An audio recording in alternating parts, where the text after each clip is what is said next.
What's going on, everyone? This is William with BLOQspace. I'm back with another Lisk Academy tutorial. So today we're going to talk about trustless systems and a particular blockchain. So to understand this, we're going to talk a little bit more about the trust system. So you have transactions that take place between two people. There's always a level of trust. And especially on the internet, you have a lot of transactions taking place, and as a result of bad actors and malicious people in the world stealing people's money, we have learned to rely on systems that require centralization.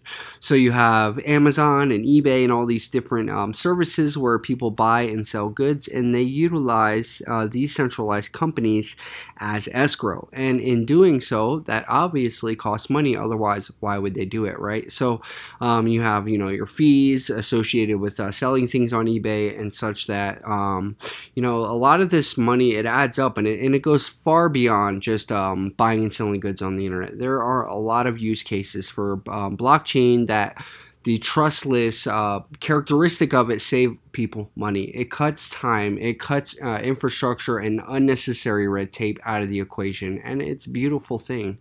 So one of the main problems faced by internet users today lies in their ability and knowledge of who they can or cannot trust, and blockchain solves this in such a way that because there's no counterfeit transactions on the blockchain, we rely on the math, we rely on the cryptography to tell us, okay, this transaction is correct. And how we do that is by achieving consensus. So we sign our transactions with our private keys, and the transactions are accepted by the blockchain, and that's when the cryptography tells us that the transaction was good.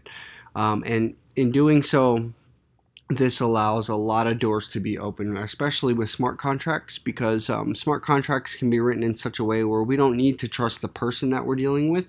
We just trust the contract and the cryptography behind it.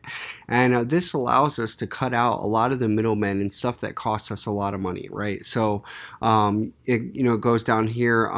It talks about how much should we be willing to sacrifice or pay to be able to trust one another. But with cryptography, we can actually eliminate that whole centralized authority. And then there's an example here about smart contracts and apartment rentals. And if you see here, this little blue guy here, he puts in the money and he gets out the keys. And it works on both sides. You have the landlord here, he puts out the keys, he gets the money. And until both parts of this contract are satisfied, nobody's going to get anything. Nobody's going to get the money without the keys, and nobody's going to get the keys without the money.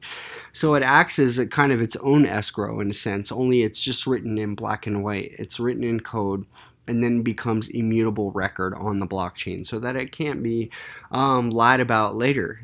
Everything is, there's a time and date stamp and a record of every transaction that takes place. And what does this do? Well, look, it eliminates all of the middlemen, the brokers, the lawyers, the notaries, and that's just one use case. There is a limitless number of use cases that this can be used for, and it is one of the biggest things about blockchain that really changed the way that we can operate and do things in the real world. And that's why I believe that you will see mainstream and widespread adoption moving forward, because this does help a lot of different uses.